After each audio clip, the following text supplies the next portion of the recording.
Hi, everyone. Another day, another CEMA educational series. We're so happy to have you with us today, and thank you for coming and joining us in this busy schedule that I'm sure all of you have. I wanted to say a quick few moments before we get started. The usual, if you have any questions, please put it in the Q&A. We will answer them either ongoing or Steve will answer them afterwards. And if you put them in the chat, Olga will kindly ask you to put the question in the Q&A. So with that being said, I want to introduce this amazing man, known him for years. He is going to discuss the metaverse tomorrow for today's events. And Mr. Steve Mates, who is the VP of Strategy and Planning for Impact XM. And we're very excited to have you with us today, Steve. So I appreciate you doing this for us. And you've been a longtime CEMA member and a longtime CEMA friend. So we're excited to see what you have to say today. Thanks for the introduction and great to see you guys again. And I'm excited to talk about the metaverse today. I know everybody is extremely busy and can appreciate that. So thanks for taking the time. But first of all, I wanted to really thank CEMA for giving us this opportunity to talk about the metaverse today. I know it's a really hot topic with a lot of people. You know, in sort of going through the presentation, I'm sure you've all been there. You have this idea around the presentation, and then you sort of read through it and you realize, I should have had a different title. And I think the theme that I came out of going through the presentation is, this is really a conversation about the on-ramp to the metaverse for event people, because the metaverse is such about the future. Really, what can we do now and tomorrow to connect to the metaverse and get ready for the metaverse? So that's what today's presentation is about.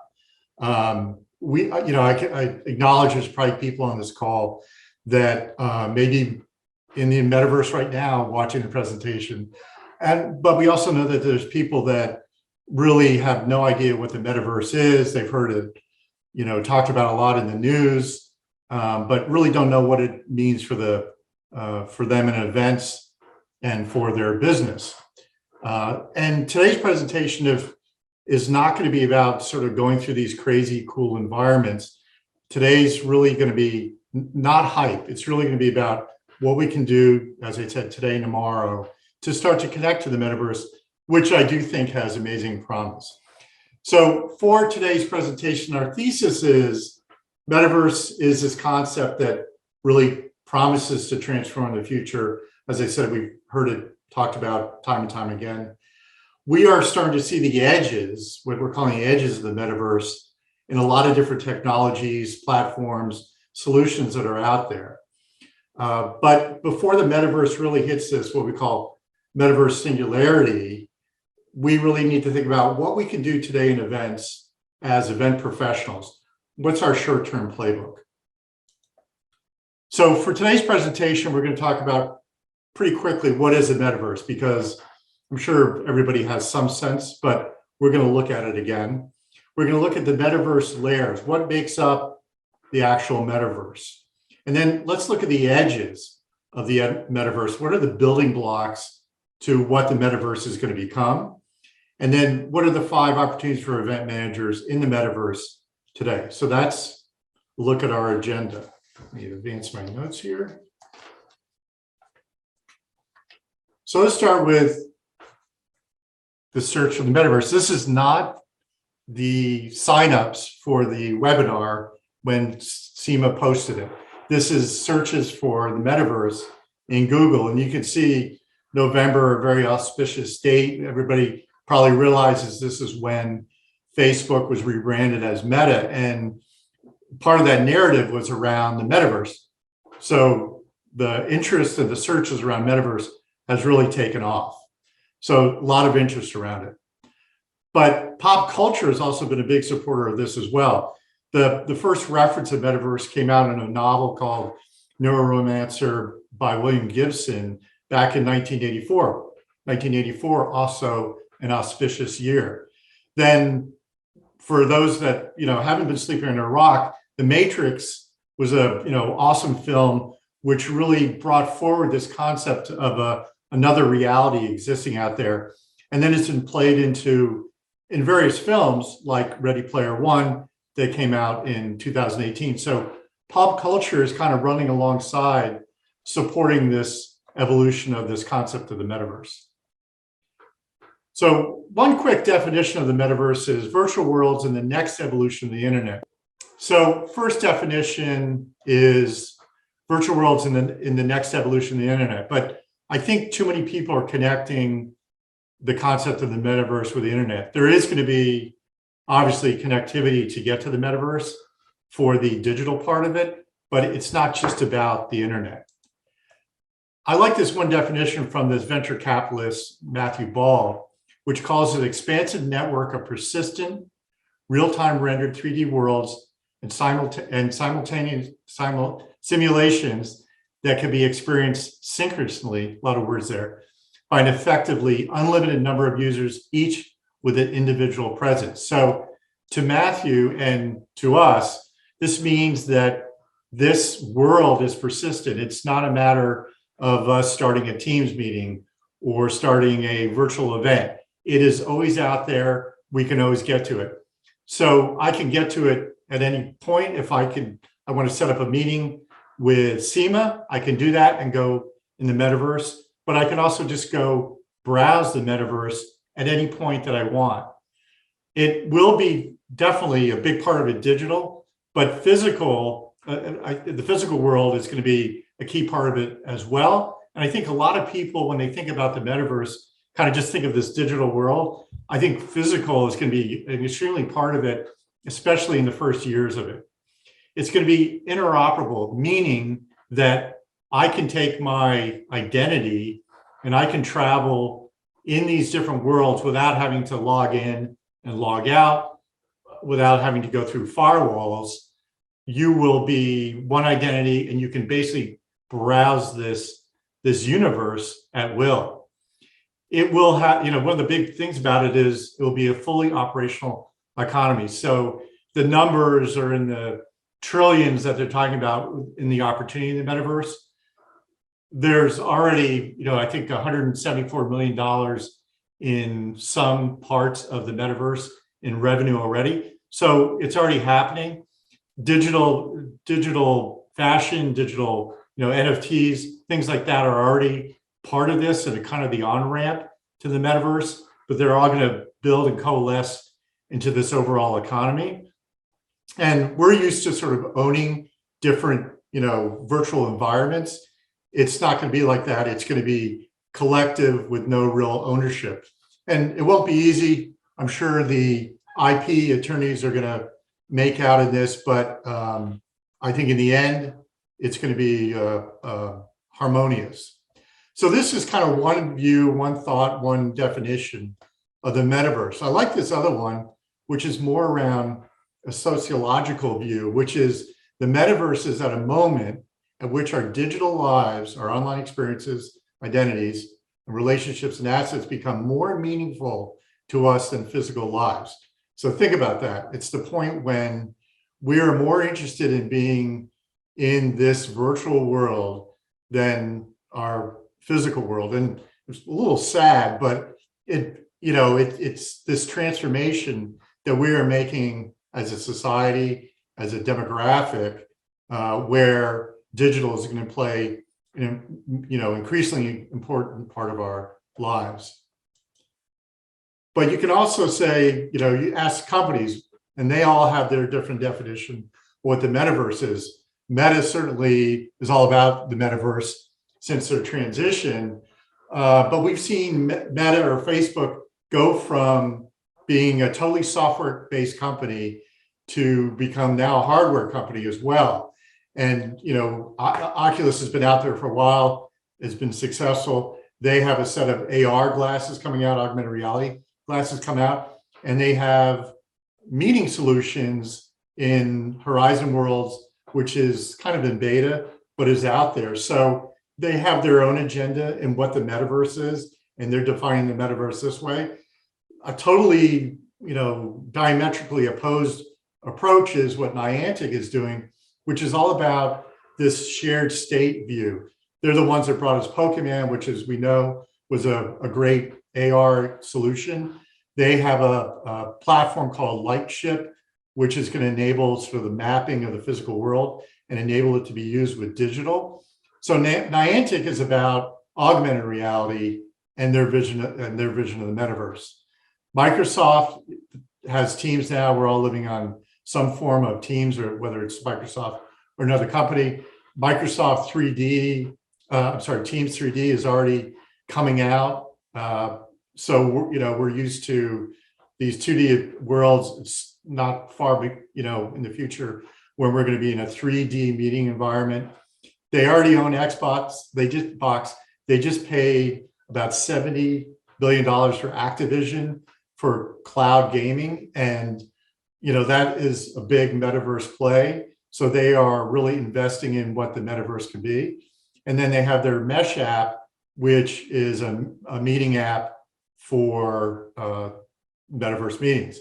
And then, of course, there's Google. Google, I'd say had the epic fail in Google Glasses, but they're back around with Project Iris in developing an augmented reality solution, as well as a VR solution for connecting to the metaverse. It's just Google, has a tough time getting away from their dependence on search, which, you can understand it's a huge business for that. And then there's other companies like Apple and Amazon that we know are developing other solutions as on-ramps to the metaverse. Apple, I think, is one of those companies that they let the fray kind of battle it out, and then suddenly Apple comes out with this amazing thing that it's like everybody's like, why didn't I think of it? So we'll see. And 2024 is supposed to be a big year for launches, and a lot of the hardware launches and some of the software launches. Just as soon as you're putting this PowerPoint together, Facebook or Meta came out with an announcement that they're going to delay the release of the augmented reality glasses. So I think we'll be seeing this, people will be sticking their toe in the water, try to develop these new devices, and it's going to be catch as catch can. This is kind of a vision from Meta of the, a use of the metaverse. So this shows somebody in the physical world playing chess with somebody from around the world that is an avatar. So when we look at this to break down the layers of the metaverse, so the different elements that make up the metaverse, we have the device, which in this particular picture, they show these nice slim glasses, which I think we're some years off from that, but I think that's kind of the dream. And, they're shown as glasses. Who knows in the future if we're going to get some type of contact lens that's an implant that enables us to see AR or VR. Then there's kind of the physical world, which is where most of us are living today. And then the digital elements will be brought in. I think that when you look at this, first of all, you think about the person when you're in the airport, right? You're sitting there waiting for a flight, and maybe you are this crazy person. They're on their Bluetooth heads, AirPods on a phone call, and they seem to be talking to the air. Well, can you imagine when we all start to get more and more of these, and we're walking through the park and everybody is interacting with something that maybe somebody else doesn't see? It's going to be a pretty interesting environment to see that, and probably lots of fun. So the on-ramp, how do we, what are the things that we can use to get to the metaverse? So virtual engagement, that's a low-hanging fruit. We talked about that going 3D soon. A lot of the companies are coming out with VR meetings where you can do more of a conference room meeting. There are certainly bigger event solutions coming out, some in beta that can be used. We'll talk about those in a minute. Avatars, everybody is used to having an avatar at some point. I think we're all going to get more and more honed in on a single avatar that we're going to be using across different platforms.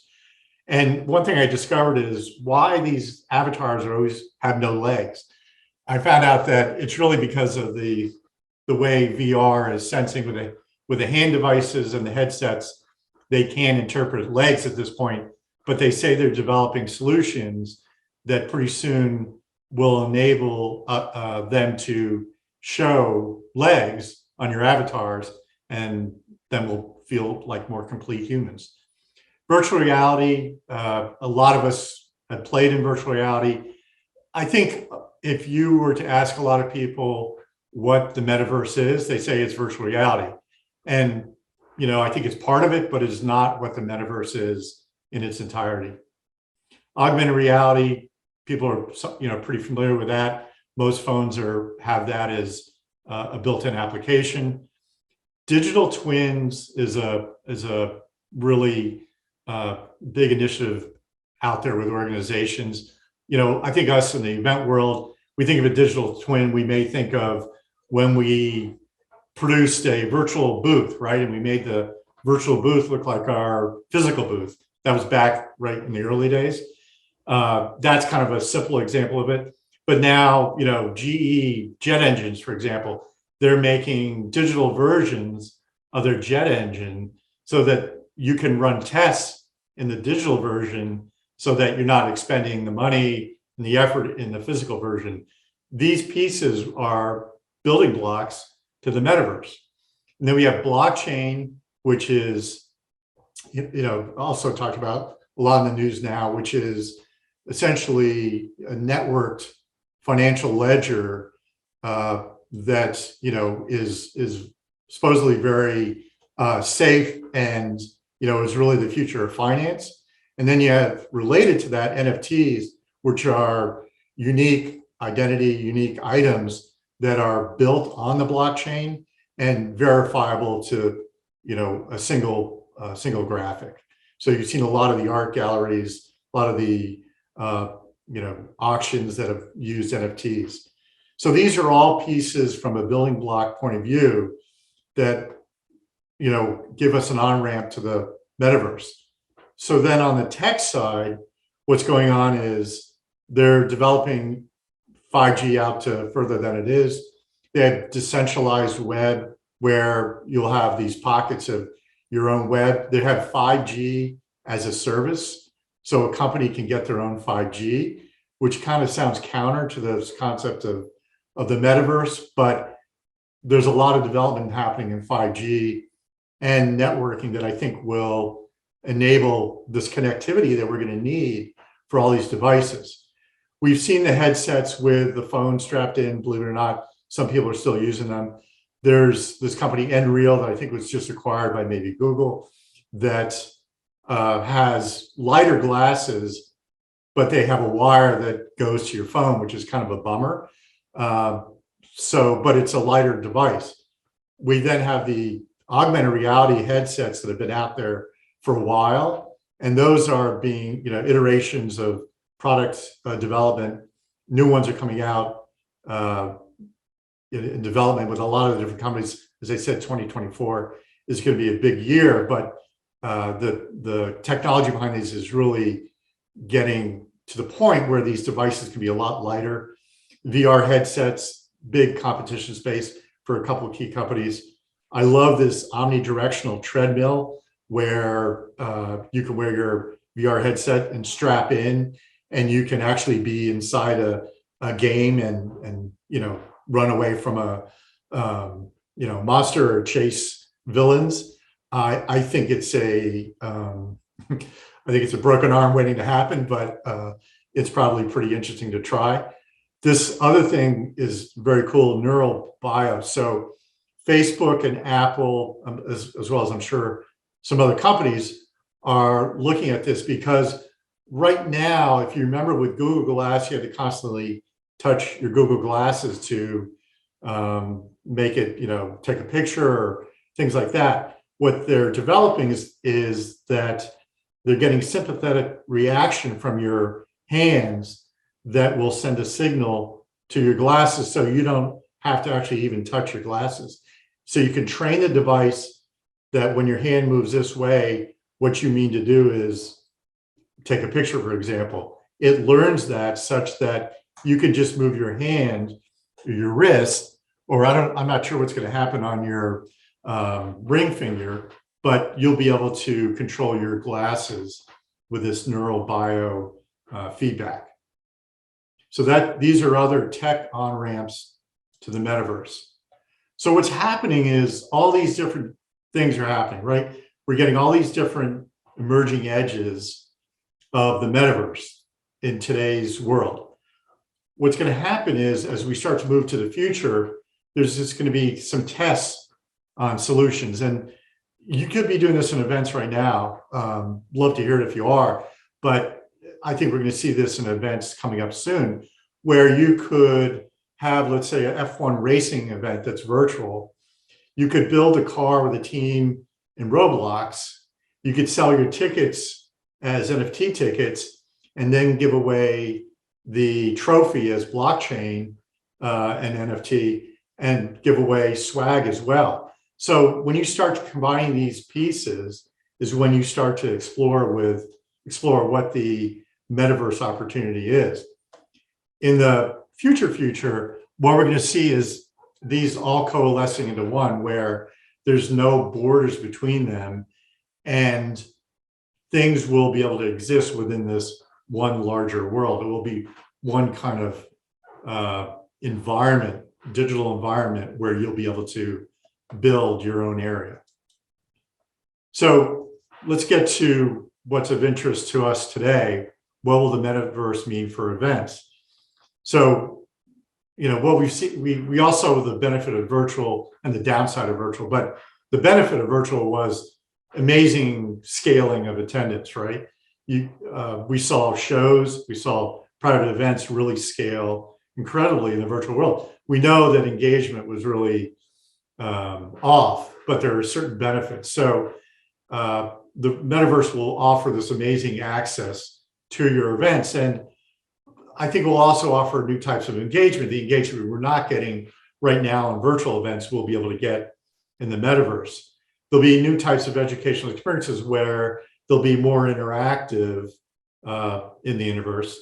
They'll offer increasing revenue opportunities, and it'll really challenge what an event is, how we think about events. I think for us in the event space, we have to start to and I think a lot of us have been doing this through the pandemic. We've all been thinking about our career. The events, the pandemic was kind of the kryptonite of events. The social distancing was the kryptonite of events. And I think we've all kind of rethought, what does that mean for us? I think that we have to redefine what events are in the first place to think about how we can help our companies in the future. So when you think about the context and rethinking about events, right now we know, typical conferences, 2 to 4 days, hundreds of millions of people that attend events.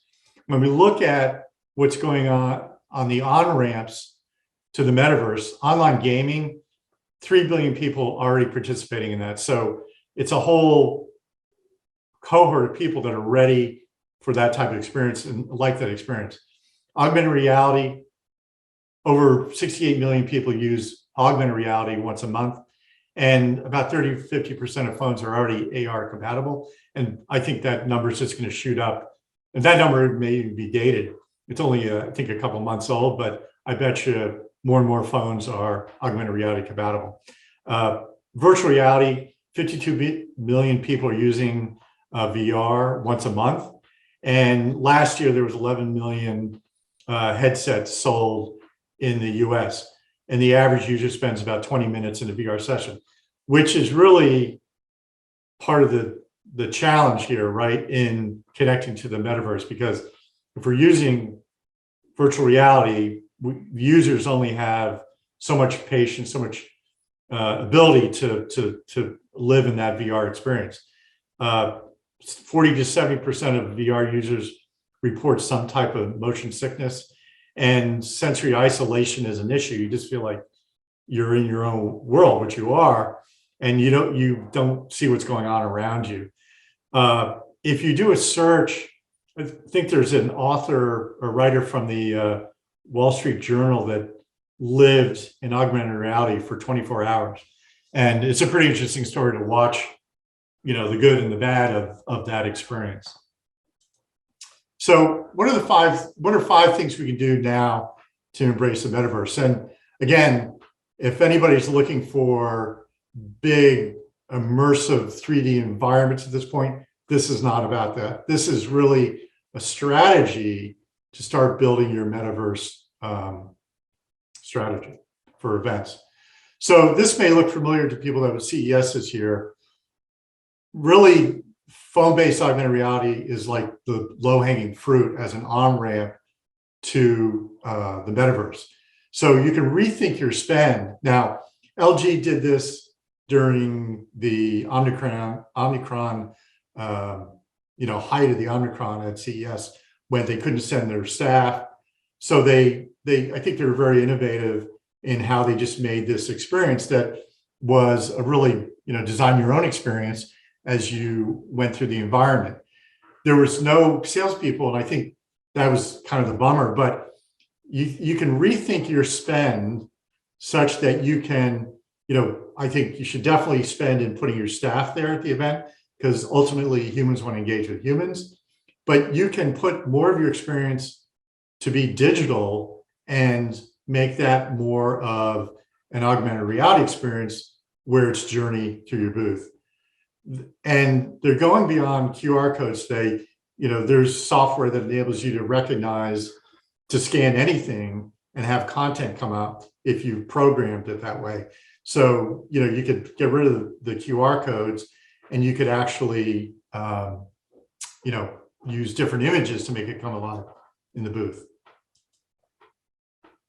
Niantic is actually mapping the world through crowdsourcing. So they're getting people to map different parts of their environments, and then the software is determining, what is foliage, what is artificial ground, what is water, so that you will be able to use a platform and be able to look at this body of water, and you will be able to bring up some entertainment, some, sponsorship of that water through an augmented reality experience.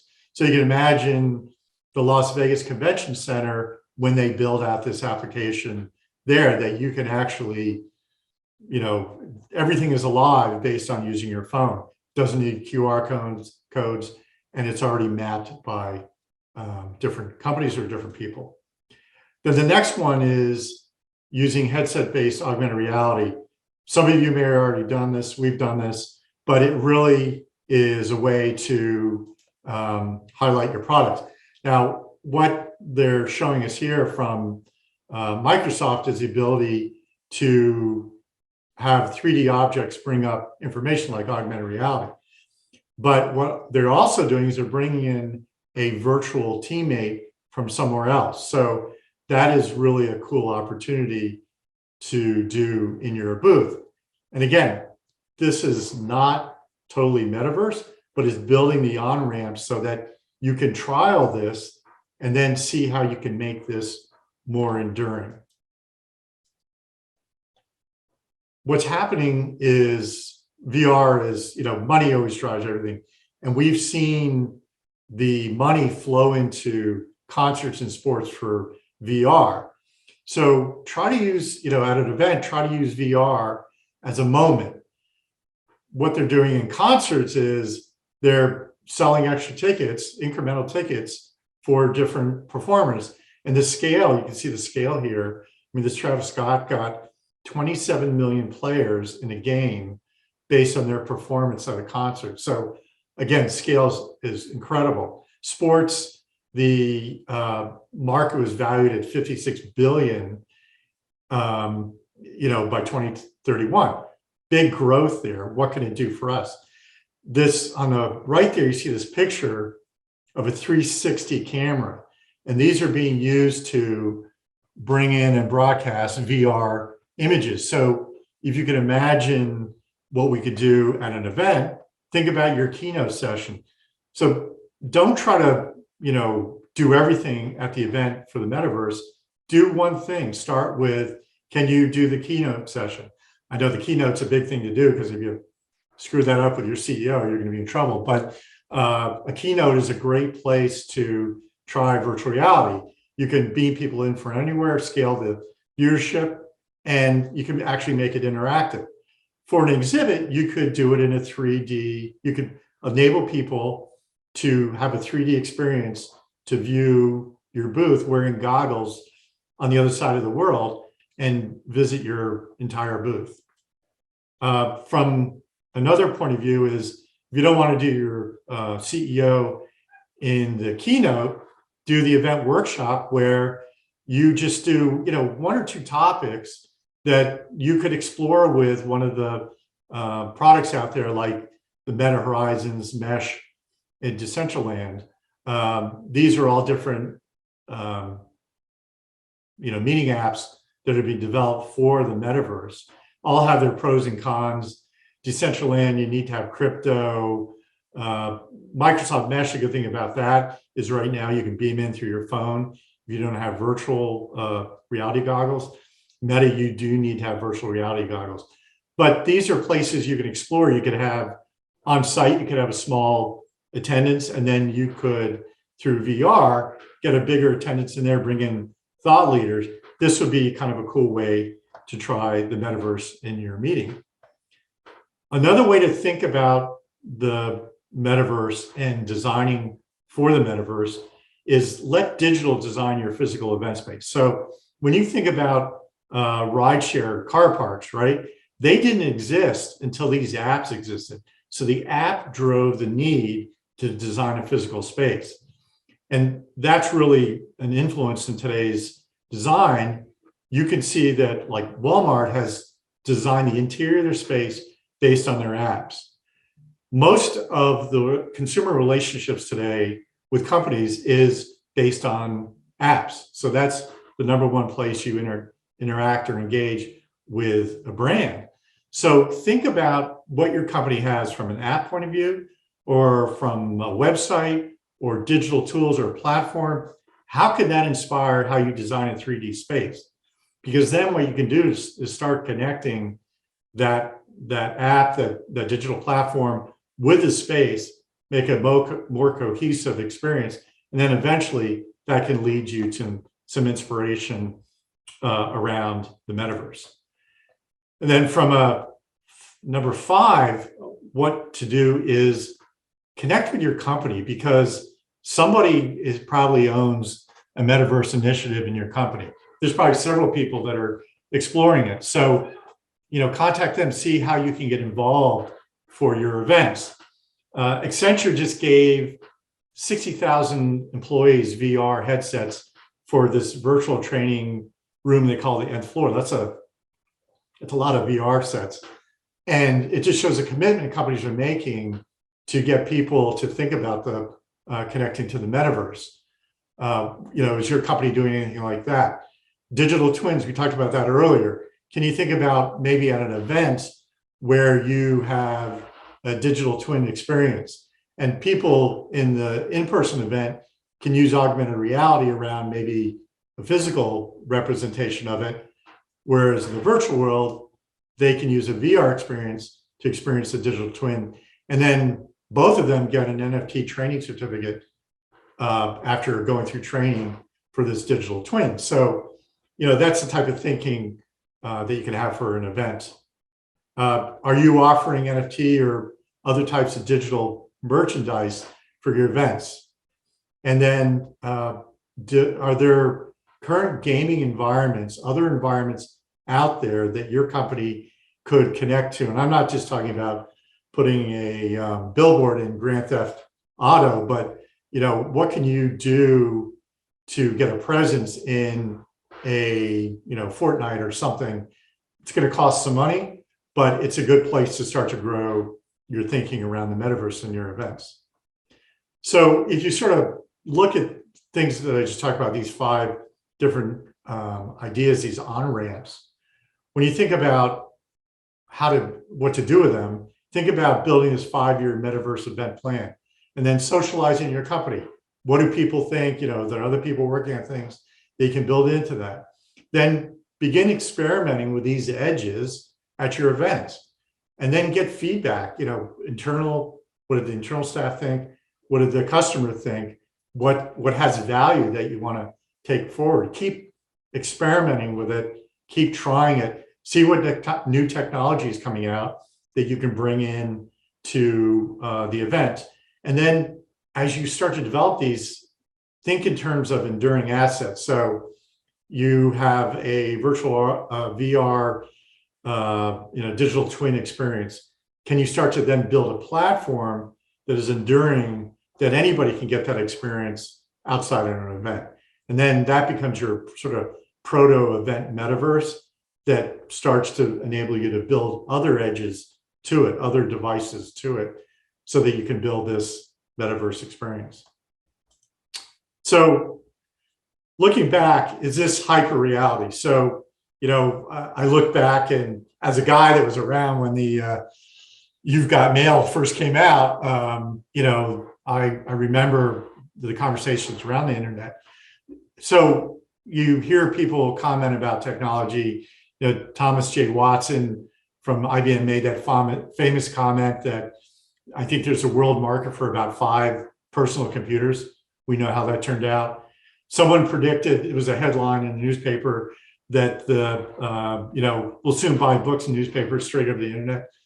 Sure, so not really believing it.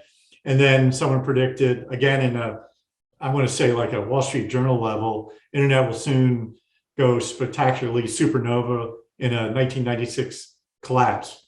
We know that didn't happen. So people are naysayers right now.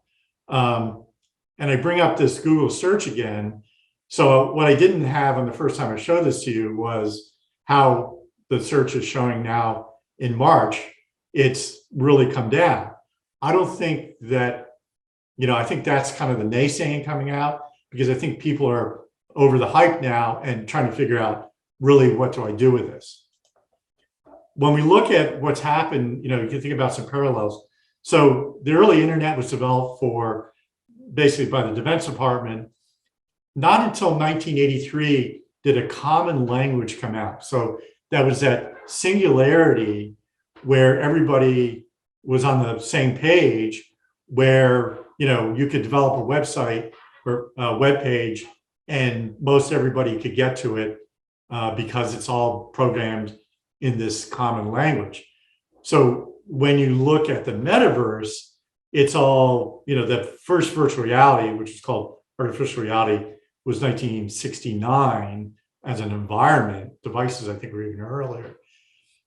2021, we have the metaverse hype.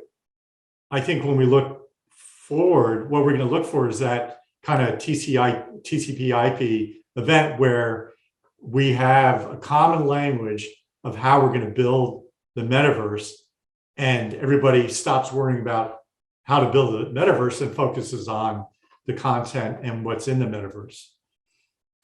So some final thoughts are, metaverse is great, but you have to think about your customer.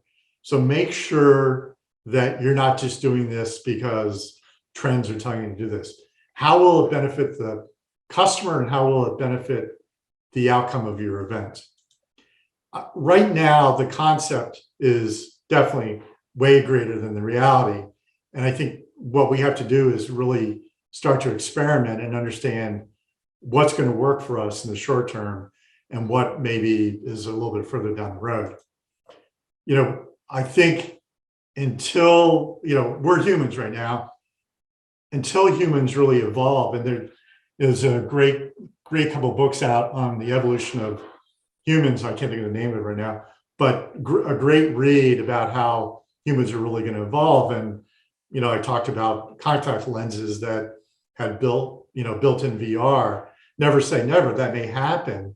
But I think, in the short term, we have to be reminded, these are some great quotes around, humans are ultimately, right now, as we know ourselves, we are really tribal, and we need to be interacting in a physical way with each other to really fulfill who we are as humans.